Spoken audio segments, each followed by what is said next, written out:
Hello अस्सलाम वालेकुम class. कोई बुक कंटिन्यू करने जा रहे हैं हम लोग दोबारा से। ओके।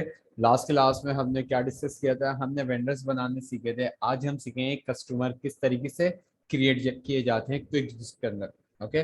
आपको बताने की जरूरत नहीं है कस्टमर होते क्या है, ठीक है, आपको पता है क्या चीज़ है। जैसे हमें सीखना क्या है कि कस्टमर मैनेज किस तरीके से किए जाते हैं क्विक बुक के अंदर, ठीक है। आपके पास इंटरफेस मौजूद है, क्विक बुक ओपन हुआ हुआ है। सबसे पहले हमें करना क्या है? कस्टमर बनाने के लिए हमें चले जाना है कस्टमर सेंटर में। कस्टमर सेंटर आपको कहाँ मिलेगा? जिस तरीके से आपने यहाँ से वेंडर्स बनाए थे, आप कस्टमर सेक्शन पे आके इस कस्टमर के आइकन पे क्लिक करेंगे तो आप पहुंच जाएंगे कस्टमर सेंटर पे, ठीक है। तो यहाँ पे देखें अभी कोई भी कस्टमर हमारे पास मौजूद नहीं है।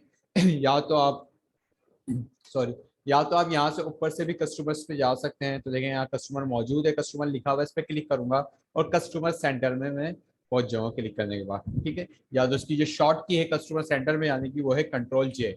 अब कंट्रोल जे प्रेस करेंगे तो डायरेक्टली आप पहुंच जाएंगे कस्टमर सेंटर में। तो ये आपका कस्टमर सेंटर ओपन हो चुका है। तो हमें यहाँ पे कस्टमर क्रिएट करना सीखना है। तो कस्टमर आपके कहाँ से क्रिएट होते हैं? आप चले जाएंगे न्यू कस्टमर एंड जॉब में, ठीक है। यहाँ पे ऊपर आपके बटन मौजूद है, इस पर क्लिक करेंगे और चले आएंगे न्यू कस्टमर में, ठीक है। न्यू कस्टमर में जाने के बाद तो देखें आपके पास इन्फॉर्मेशन विंडो ओपन हो जाएगी, जहां पे आप अपने कस्टमर की इन्फॉर्मेशन दे रहे होते हैं, ठीक है। सबसे पहले आपकी कस्टमर की कंपनी नेम क्या है, जो आपकी कस्टमर की कंपनी का नाम क्या है। तो यहाँ पे जो आपके पास फाइल में मौजूद है गोल्डन मोटर्स होगा या कोई और होगा तो आप देख लीजिएगा। आई थिंक गोल्डन मोटर्स ही है, तो यहाँ पे मैंने गोल्डन मोटर्स लिखा, मेरे कस्टमर्स की कंपनी का नेम। उसके बाद उनका जो कस्टमर का रिप्रेजेंटर है वो कौन है, उनका नाम क्या है जिससे मेरी एक्टिविटी होती है, तो वो है आपके मोहसिन शाह। ओके, तो यहाँ पे मैंने उनका नेम लिख लिया। तो देखिए जब मैंने यहाँ पे कंपनी नेम में गोल्डन मॉडल लिखा था ऑटोमेटिकली ऊपर वो कन्वर्ट हो चुका है, ठीक है। उसके बाद यहाँ पे ओपनिंग बैलेंस बिगनिंग बैलेंस जो होता है आपके पास, या अगर कोई उधारी चढ़ी हुई है आपके ऊपर, आपकी इस कस्टमर के ऊपर, तो यहाँ पे आप उसकी उधारी भी लिख सकते हैं। तो आपके पास बैलेंस में शो करवा रहा होगा, जो आगे आके हम देखेंगे। फिलहाल कोई उधारी नहीं है तो अब इसको ब्लैंक छोड़ रहे हैं। ओके। जॉब टाइटल लिखेंगे इस मोहसिन शाह का गोल्डन मोटर के अंदर जॉब टाइटल क्या है। तो जॉब टाइटल आपके ऑप्शनल फील्ड अगर आप लिखना चाहें तो लिख सकते हैं या इसको स्किप भी कर सकते हैं, ठीक है। उसके बाद उसकी सारी इंफॉर्मेशन या आपको ये सारी फील्ड जो है आर्ट की आर्ट, ये वेंडर क्रिएट करते वक्त भी मिली थी। तो अगर आप इसको फिल करना चाहते हैं तो कर सकते हैं, अपने हिसाब से इसको मॉडिफाई कर सकते हैं। जो फील्ड आपको सेट करनी है वो फील्ड आप सेट कर सकते हैं, ठीक है। तो इस अगर आपको सारी की सारी भरनी है तो सबकी सब भी भर सकते हैं। अदरवाइज आपके पास अगर लिमिटेड इन्फॉर्मेशन है, लिमिटेड कॉन्टैक्ट्स है, तो वो भी आप यहाँ पे इंटर कर सकते हैं, ठीक है। कोई भी चीज़ आपके पास कॉन्टैक्ट नंबर्स वगैरह जो भी मौजूद हो, लिंक्स मौजूद हो, आप यहाँ पे इंटर कर सकते हैं। ओके।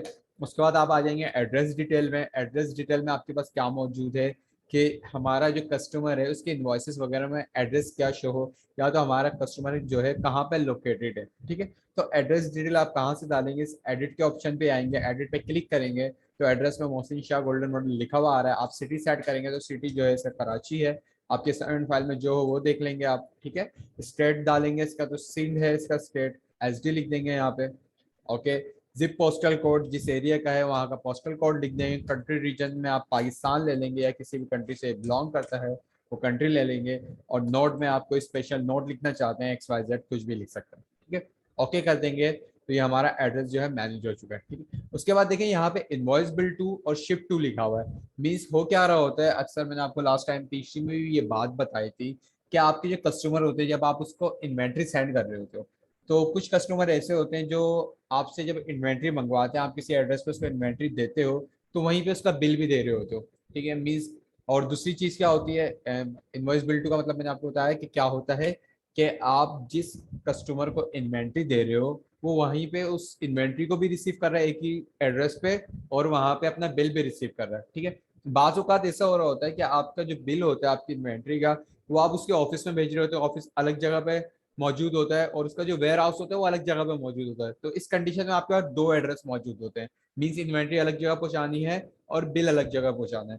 तो इनवॉइस टू बिल में आप वो जगह लिख देंगे जहाँ पे उसका बिल पहुंचाना है, और शिफ्ट टू में वो एड्रेस लिखेंगे जहाँ पे आपको अपनी इन्वेंट्री पहुंचानी है। अगर डिफरेंट एड्रेस है तो यहाँ पे आप प्लस के या ऐड के साइन पे क्लिक करेंगे तो यहाँ पे वो दूसरा एड्रेस डाल सकते हैं। अदरवाइज अगर आपका एड्रेस आपकी इन्वेंट्री और आपका बिल एक ही एड्रेस पे जा रहा है तो इसी एड्रेस को आप कॉपी करवा देंगे यहाँ पे, ठीक है। जिप कोड पोस्टल कोड डाल के आप इसको ओके कर देंगे तो यहाँ पे वही एड्रेस यहाँ पे शिफ्ट हो जाएगा, ठीक है। तो सेम हो गया हमारे पास।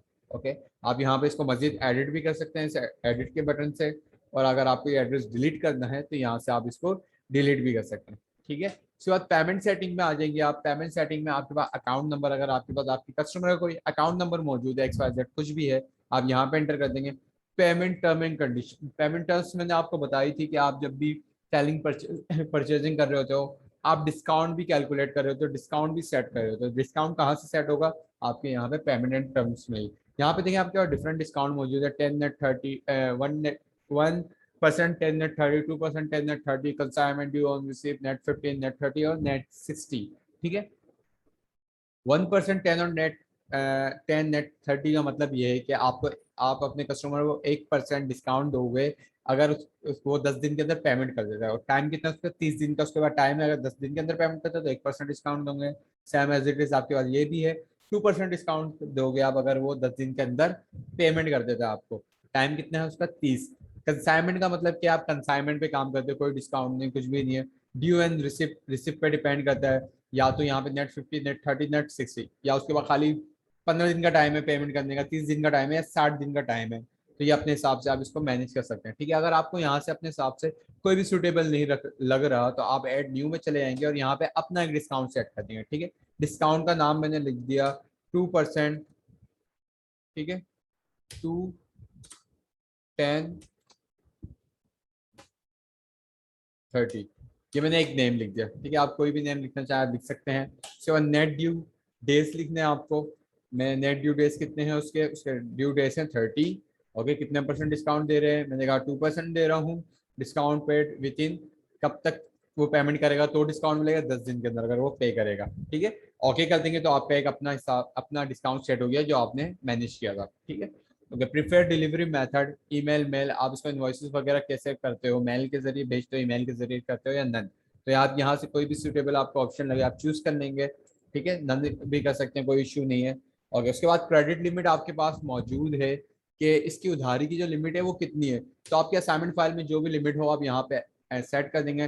प्राइस लेवल आपको पता है इन्वेंट्री पे सेट करते हैं। ओके, प्रीफेयर पेमेंट मेथड में आ जाएंगे कि कैश से पेमेंट करता है आपका कस्टमर, चेक से पेमेंट कर रहा होता है, किसी डेबिट कार्ड वगैरह से पेमेंट करते हैं, तो यहाँ पे आप प्रीफेयर पेमेंट मेथड ले सकते हैं, अदरवाइज इसको स्किप भी कर देंगे तो कोई भी इशू नहीं है। ओके, क्रेडिट कार्ड इन्फॉर्मेशन, अगर आपके पास आपकी कस्टमर की आपसे जो ट्रांजेक्शन करता है क्रेडिट कार्ड के थ्रू करता है तो उसकी सारी इन्फॉर्मेशन आपके पास मौजूद होनी चाहिए। तो इन्फॉर्मेशन आप कहाँ पे पुट करोगे, इस जगह पे। ठीक है, अगर मौजूद है।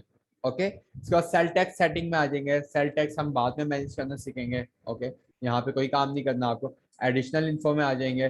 कस्टमर की टाइप क्या है, आपका कस्टमर होलसेलर है, रिटेलर है। तो बाय डिफॉल्ट हमारा जो होलसेल कस्टमर है वो रिटेलर है। या सप्लायर होगा, आप देख लेगा आपके असाइनमेंट फाइल में क्या लिखा हुआ है। ठीक है, उसके बाद आपके पास जो जॉब इन्फो है, जॉब जो है हम अलग से पढ़ेंगे, तो ये वहाँ पे इस जॉब इन्फो को डिस्कस करेंगे। ठीक है, तो इसी तरीके से बस यही इन्फॉर्मेशन आप पुट करेंगे अपने कस्टमर क्रिएशन के लिए और यहाँ से आके इसको कर देंगे ओके। तो आपका जो कस्टमर है जाके यहाँ पे सेव हो जाएगा, यहाँ पे शो हो जाएगा। और सारे जितने भी आप तीनों के तीनों कस्टमर बनाओगे सारे यहाँ पे अलाइन हो जाएंगे। और जब भी किसी कस्टमर पे आप क्लिक करोगे उसकी सारी इन्फॉर्मेशन आपके पास यहाँ पे आ रही होगी। ठीक है, एक ही विंडो में आपको सारी चीजें मिल रही होती है, अपने कस्टमर की, अपने वेंडर्स की और अपनी इन्वेंट्री। ठीक है, और जो मैं इनसे ट्रांजेक्शन वगैरह करूंगा, सेलिंग परचेजिंग करूंगा, तो सारे ट्रांजेक्शन आपके पास यहाँ पे शो होगी। ठीक है, तो क्विक बुक के अंदर बहुत ईजी हो जाता है काम करना, आपको एक ही विंडो में सारा काम मिल रहा होता है और इसका इंटरफेस जो है वो भी थोड़ा खूबसूरत सा। ठीक है, तो ज़्यादा इजी होता है आप लोगों के। तो आपको करना क्या है, आपको ये तीनों कस्टमर्स क्रिएट करने हैं, अपने वेंडर्स भी क्रिएट करने हैं और इन्वेंट्री भी आपके पास लाजमी होनी चाहिए, क्योंकि नेक्स्ट क्लास में हम सेलिंग परचेजिंग जो है वो स्टार्ट करने जा रहे हैं। ओके, तो आप लोग जल्द से जल्द अपना काम कंप्लीट करें।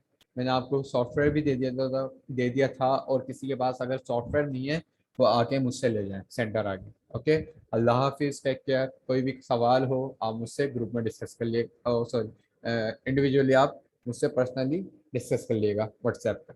ओके, अल्लाह हाफिज़।